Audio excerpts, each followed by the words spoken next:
사랑하는 여러분, 오늘 하루를 시작하며 어떤 계획들을 세우셨나요?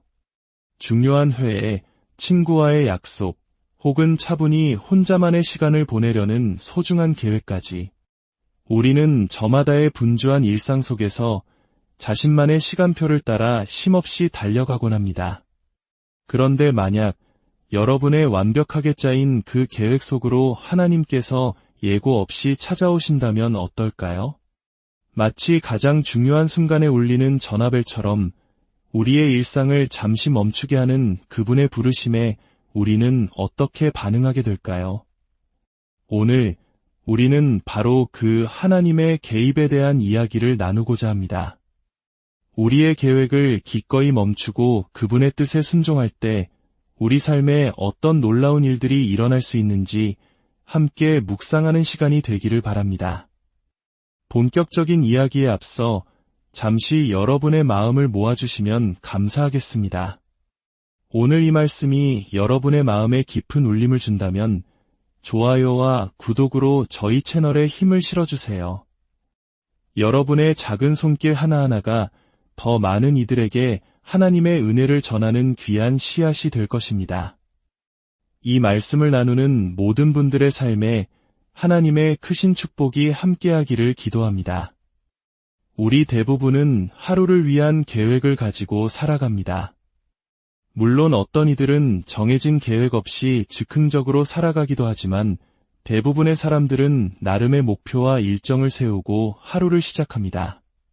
그렇다면 매일 아침 우리가 세운 계획을 조용히 하나님 앞에 내려놓으며 이렇게 기도해보는 것은 어떨까요? 하나님, 이것이 오늘 제가 세운 계획입니다. 하지만 저는 언제나 주님을 위해 준비되어 있음을 알아주시길 원합니다. 주님께서 저를 필요로 하셔서 제 계획을 멈추셔야 할 때가 온다면 언제든지 주님의 음성을 듣고 즉시 순종할 수 있도록 저를 도와주십시오. 저는 항상 이렇게 말하곤 합니다. 하나님께 쓰임받기를 원한다면 우리에게 필요한 것은 뛰어난 능력이 아니라 언제든 쓰임받을 수 있는 준비된 마음이라고 말입니다. 놀랍게도 많은 사람들이 자신에게는 특별한 재능이 없기 때문에 하나님을 위해 아무것도 할 수 없다고 생각합니다. 하지만 기억하십시오. 우리가 그저 준비된 마음으로 기꺼이 나서기만 한다면 하나님께서는 당신이 원하시는 일을 할 수 있는 모든 재능과 능력을 부어주실 것입니다. 하나님에 의한 멈춤 생각해보면 하나님께서는 우리가 가장 편안하고 한가할 때 무언가를 요청하시는 경우가 거의 없습니다. 그분께서 우리를 부르실 때 우리가 무엇을 하고 있는지 크게 신경 쓰지 않으시는 것처럼 보일 때도 있습니다. 왜냐하면 우리가 하고 있는 그 어떤 중요한 일도 하나님께서 우리를 통해 하고자 하시는 일보다 더 중요할 수는 없기 때문입니다. 다시 한번 강조하고 싶습니다. 우리가 지금 하고 있는 일은 하나님께서 우리에게 원하시는 일과 비교할 수 없을 만큼 덜 중요합니다. 아멘. 사도 바울은 그의 영적인 아들 디모데에게 이렇게 권면했습니다. 때를 얻든지 못 얻든지 항상 힘쓰라. 즉 상황이 편리하든 불편하든 복음을 전하는 일에 항상 준비되어 있으라는 뜻이었습니다. 디모데후서 4장 2절의 말씀에는 우리가 주목해야 할 또 다른 깊은 의미가 담겨 있습니다. 때때로 우리는 신앙생활에서 중요한 본질을 놓치고 있는지도 모릅니다. 교회에 가서 오직 내 마음을 편안하게 하고 기분 좋게 만드는 설교만 듣기를 원하고 조금이라도 불편하거나 도전이 되는 말씀을 들으면 그 설교가 마음에 들지 않는다고 생각합니다. 그러나 바울은 디모데에게 단지 위로의 말만 전하라고 하지 않았습니다. 그는 범사의 오래 참음과 가르침으로 경책하며 경계하며 권하라고 말했습니다. 경책은 잘못을 바로잡아주는 것이고 경계는 때로는 더 강하게 꾸짖는 것을 의미합니다. 그리고 권하라는 것은 격려하고 세워주는 것을 뜻합니다. 만약 여러분이 다니는 교회가 여러분의 잘못된 행동에 대해 한 번도 지적하거나 도전하지 않고 언제나 안락함만을 제공한다면 우리는 영적인 성장을 기대하기 어려울 것입니다. 때로는 성도들이 자리에서 조금 불편해하며 몸을 뒤척이게 만드는 말씀을 전하는 것이 필요합니다. 사람들은 듣기 싫어하는 말을 들을 때 어떤 반응을 보이는지 알 수 있습니다. 하지만 우리가 정말 들어야 하는 것은 바로 우리가 듣기 싫어하는 그 말씀 속에 담겨 있을 때가 많습니다. 사람들은 자신이 이미 알고 있고 동의하는 내용에 대해서는 아멘을 외치고 박수를 보냅니다. 하지만 그들이 조용해질 때 바로 그때가 무언가 새로운 깨달음이 그들의 마음을 두드리고 있는 순간입니다. 내가 이걸 제대로 이해하고 있는 건가? 하고 스스로에게 되묻게 되는 바로 그 순간 말입니다. 하나님께서 우리 삶의 불편한 부분을 다루기 시작하실 때 우리는 종종 이렇게 말합니다. 하나님, 그건 안 돼요. 저는 아직 준비가 안 됐어요. 하지만 하나님께서 무언가를 다루기 원하시는 바로 그 순간에 그 문제를 해결할 수 있는 특별한 기름 부으심과 은혜가 함께 임한다는 사실을 기억해야 합니다. 우리가 자신의 때를 기다리려고 한다면 문제는 훨씬 더 어려워질 수 있습니다. 우리가 거듭난 후에 해야 할 가장 중요한 임무는 바로 영적으로 성장하는 것입니다. 우리에게는 더 많은 성숙한 그리스도인이 필요합니다. 성숙한 그리스도인은 안정적입니다. 그들은 주변 상황에 따라 감정이 오르락내리락하거나 이리저리 흔들리지 않습니다. 그리고 성숙한 그리스도인은 하나님의 뜻에 신속하게 순종합니다. 왜냐하면 그들은 하나님이 자신보다 훨씬 더 지혜로우시며 그분의 길이 언제나 최선이라는 것을 알기 때문입니다. 사도행전 24장에 등장하는 벨릭스라는 사람이 있었습니다. 그는 복음에 대해, 특히 사도 바울에 대해 익히 들어왔고 더 알고 싶어 했습니다. 그래서 바울을 불러 이야기를 나누게 됩니다. 24장 25절을 보면 바울이 벨릭스에게 의와 절제와 장차오는 심판에 관해 강론했다고 기록되어 있습니다. 아마도 바울의 말은 벨릭스의 삶의 방식을 정면으로 도전했을 것입니다. 우리 역시 이 사실을 더 자주 기억해야 합니다. 우리 중 일부가 아닌 우리 모두가 언젠가는 하나님 앞에 서서 자신의 삶 전체를 결산해야 할 날이 온다는 것을 말입니다. 물론 우리가 예수 그리스도를 진정으로 믿는다면 그 심판이 우리가 천국에 들어갈지 말지를 결정하는 자리는 아닐 것입니다. 하지만 그리스도인으로서 우리가 우리의 시간을 어떻게 사용했는지, 사람들을 어떻게 대했는지는 매우 중요합니다. 여러분, 우리가 다른 사람들을 어떻게 대하는지가 하나님께 얼마나 중요하다고 생각하십니까? 저는 그것이 하나님께 가장 중요한 것이라고 감히 말씀드리고 싶습니다. 특히 우리에게 아무것도 해줄 수 없는 사람들, 사회적으로 약한 이들을 대하는 우리의 태도는 그 어떤 것보다 우리의 인격과 신앙의 깊이를 더 잘 보여줍니다. 우리는 서로 사랑하라는 말씀을 단지 말로만 할 것이 아니라 이제는 행동으로 보여주어야 할 때입니다. 아멘. 모든 순종의 행위는 일종의 희생을 동반합니다. 하나님께서 누군가를 위해 무언가를 하라고 하시면 그것은 나의 시간, 나의 돈, 나의 노력을 필요로 합니다. 마치 제가 토마토를 기르고 싶어서 토마토 씨앗 한 봉지를 가지고 있다고 상상해 보십시오. 제가 그 씨앗을 땅에 심는 희생을 치르지 않는 한 저는 결코 토마토로 가득 찬 정원을 가질 수 없을 것입니다. 우리의 모든 순종과 불순종의 행위는 우리가 삶에 뿌리는 씨앗과 같습니다. 그 씨앗은 우리가 기뻐할 만한 열매를 맺거나 혹은 우리가 원치 않는 씁쓸한 열매를 맺게 될 것입니다. 현대 사회, 특히 우리가 사는 이 사회는 편리함과 안락함에 깊이 중독되어 있는지도 모릅니다. 우리는 조금이라도 불편한 것을 견디기 힘들어합니다. 그러나 때로는 제3세계나 개발도상국에 가보면 우리보다 가진 것이 훨씬 적음에도 불구하고 우리보다 더 행복하게 살아가는 사람들을 많이 보게 됩니다. 오히려 우리는 너무 많은 것을 가졌기에 그것들을 관리하고 유지해야 하는 것 때문에 불평하기도 합니다. 이제 우리는 바람이 분다고 씨 뿌리기를 멈추거나 구름이 끼었다고 추수하기를 포기하는 어리석음을 버려야 합니다. 전도서 11장 4절 말씀처럼 모든 상황이 완벽해지기만을 기다린다면 우리는 아무것도 심지 못하고 거두지도 못할 것입니다. 하나님께서는 때로 의도적으로 우리를 불편하고 이해할 수 없는 상황 속에 두십니다. 그 목적을 우리가 당장은 알 수 없을지라도 거기에는 분명한 이유가 있으며 그것은 대부분 우리의 영적 성장과 깊은 관련이 있습니다. 여기에 한 가지 놀라운 이야기가 있습니다. 20세기 초 빌리 선데이라는 위대한 부흥사가 있었습니다. 그는 그 시대의 빌리 그레이엄 목사님과도 같은 영향력을 가졌던 인물로 원래는 유명한 프로야구 선수였습니다.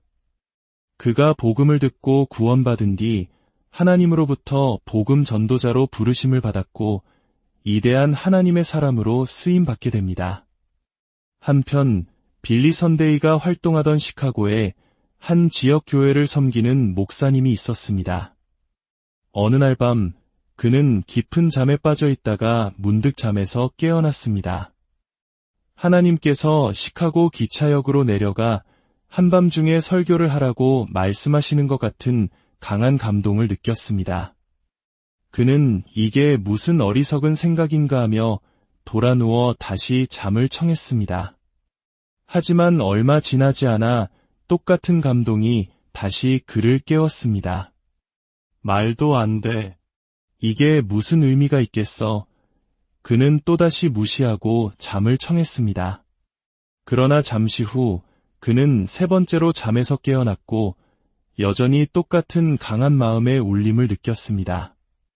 하나님께서 우리에게 무언가를 할 기회를 주셨을 때 우리는 얼마나 자주 그것이 어리석어 보이거나 이해가 되지 않는다는 이유로 그 기회를 흘려보내고 있을까요? 다행히도 그 목사님은 마침내 그것이 하나님의 음성임을 깨달을 만큼 성숙한 분이었습니다. 여전히 이해할 수는 없었지만 그는 한밤중에 일어나 옷을 입고 기차역으로 향했습니다. 그는 기차가 다니는 승강장보다 한층 아래 아무도 없는 텅 빈 공간에 도착했습니다. 그리고는 그곳에서 오직 복음의 핵심 메시지를 선포하기 시작했습니다. 그가 알기로는 자신의 설교를 듣는 사람은 아무도 없었습니다. 아무도 보이지 않았고 아무 소리도 들리지 않았습니다. 그는 설교를 마친 뒤 집으로 돌아와 잠자리에 들었고 왜 그곳에 갔는지 무슨 일이 있었는지 전혀 알지 못했습니다. 수년의 세월이 흘렀습니다. 그 목사님은 빌리 선데이가 인도하는 부흥 집회에 참석하게 되었습니다. 그 자리에서 빌리 선데이는 자신이 어떻게 구원받게 되었는지를 간증하고 있었습니다. 네, 어느 날 밤이었습니다. 저는 시카고 기차역에 있었죠. 한밤중이었습니다. 그때 어디선가 누군가 설교하는 소리를 들었습니다. 모습은 보이지 않았지만 복음을 전하는 그의 목소리는 분명히 들렸습니다. 바로 그 순간 저는 예수 그리스도를 영접했고 하나님께서는 저를 복음 전도자로 부르셨습니다. 그 간증을 듣는 순간 그 목사님의 마음이 어떠했을까요? 자신의 이해를 넘어선 순종이 한 영혼을 구원하고 시대를 변화시키는 위대한 부흥사의 탄생으로 이어진 기적의 순간을 목격한 것입니다. 사랑하는 여러분, 기억하십시오. 우리가 세상 속에서 살아갈 때 우리는 바로 예수님의 손과 발입니다. 이 세상에서 이루어져야 할 위대한 사역은 단지 강단 위에 서 있는 소수의 설교자들에 의해 완성되지 않습니다.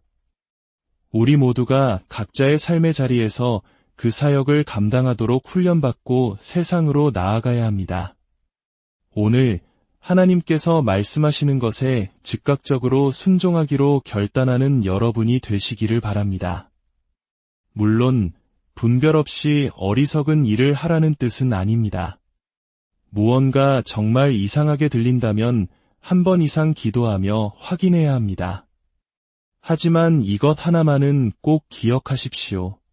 단지 그것이 당신의 이성으로 이해되지 않는다고 해서 하나님의 뜻이 아니라고 단정해서는 안 됩니다.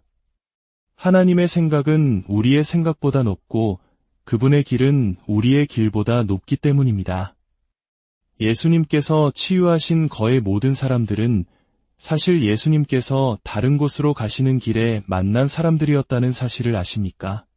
그분은 예루살렘으로 향하고 계셨습니다. 그때 맹인 바디메오가 외쳤습니다. 다윗의 자손 예수여, 나를 불쌍히 여기소서. 성경은 예수께서 머물러 서서라고 기록합니다. 어딘가로 바쁘게 향하시던 그분께서 한 영혼의 부르짖음에 발걸음을 멈추셨다는 사실이 얼마나 감동적인가요? 우리는 얼마나 자주 사실은 그렇게 중요하지도 않은 목적지를 향해 서두르다가 길가에 쓰러져 피 흘리는 사람을 그냥 지나치고 있지는 않습니까? 우리의 계획이 방해받고 싶지 않다는 이유만으로 말입니다. 우리가 기꺼이 약간의 희생을 감수한다면 얼마나 더 많은 사람들을 도울 수 있을까요? 마태복음 4장을 보면 예수님께서 갈릴리 해변을 거니시다가 두 형제 베드로와 안드레가 그물을 던지는 것을 보셨습니다. 그들에게 말씀하셨습니다. 나를 따라오라. 내가 너희를 사람을 낚는 어부가 되게 하리라. 그러자 그들은 곧 그물을 버려두고 예수를 따랐습니다. 우리는 이 구절을 너무나 익숙하게 읽고 지나가지만 잠시 멈춰 그 의미를 생각해보면 이것이 얼마나 놀라운 일인지 모릅니다. 그들은 어부, 즉 사업가였습니다. 고기잡이는 그들의 생계수단이었고 가업이었습니다. 그들은 배와 아버지를 버려두고 예수를 따랐습니다. 그들은 모든 것을 뒤로하고 그분을 따랐습니다. 마치 하나님께서 아브라함에게 그가 알고 있던 모든 것, 그가 편안하게 느끼던 모든 것을 떠나 내가 내게 보여줄 땅으로 가라고 부르셨을 때와 같습니다. 어디로 가야 할지조차 알려주시지 않으셨습니다. 아브라함은 수년 동안 광야를 헤매며 장막을 쳤다가 옮기기를 반복했습니다. 그가 이 모든 불편함을 감수한 이유는 하나님께서 내가 순종하면 내가 너에게 복을 주고 너를 복이 되게 하리라고 약속하셨기 때문입니다. 우리의 영적 성장은 편안하고 좋은 시절에 이루어지는 것이 아닙니다. 우리는 어려운 시기, 불편한 시기에 성장합니다. 사람들이 우리를 부당하게 대할 때, 그럼에도 불구하고 그들을 사랑할 때, 계속해서 상처를 받으면서도 하나님의 말씀 때문에 용서할 때, 우리는 성장합니다. 그것이 옳거나 공평하게 느껴지지 않더라도 단지 하나님께서 하라고 하셨기 때문에 행하는 법을 배워야 합니다. 하나님께서 우리에게 하라고 하시는 모든 일이 편리하지는 않을 수 있습니다. 하지만 하나님께서 우리에게 하라고 하시는 모든 일에 그것을 감당할 수 있는 은혜 또한 반드시 함께 주십니다. 하나님께서는 우리가 처한 바로 그 자리에 맞는 은혜를 주십니다. 어쩌면 지금 여러분 중 누군가는 어려운 결혼 생활을 하고 있을지 모릅니다. 하지만 하나님께서 그 자리를 지키기 원하신다고 믿는다면 여러분은 그 상황 속에서 비참하고 불행하게만 지낼 필요가 없습니다. 하나님께서 원하시는 자리에 있다면 그분은 그 자리에 머물 수 있는 은혜를 주실 것이고 이는 곧 불편한 상황 속에서도 기쁨을 누릴 수 있다는 것을 의미합니다. 사랑하는 여러분, 오늘 하루 여러분의 계획을 하나님께 온전히 맡겨드리는 것은 어떨까요? 여러분의 삶에 예고 없이 찾아오는 하나님의 개입을 두려워하지 마십시오. 오히려 그것을 하나님의 특별한 초대장으로 여기십시오. 당신의 이성과 경험을 넘어서는 그 부르심에 예라고 순종할 때 당신은 상상치도 못했던 놀라운 모험을 시작하게 될 것입니다. 바쁘게 걷던 길에서 잠시 멈춰서서 도움이 필요한 이에게 손을 내밀 용기를 주시옵소서. 이해되지 않는 부르심 앞에서도 믿음으로 발을 내디딜 수 있는 담대함을 허락하여 주시옵소서. 우리의 작은 순종 하나하나가 누군가의 삶에 기적을 일으키는 씨앗이 되게 하시고 우리의 모든 발걸음이 하나님의 영광을 드러내는 축복의 통로가 되게 하여 주시옵소서. 주님의 이름으로 여러분 모두를 축복합니다.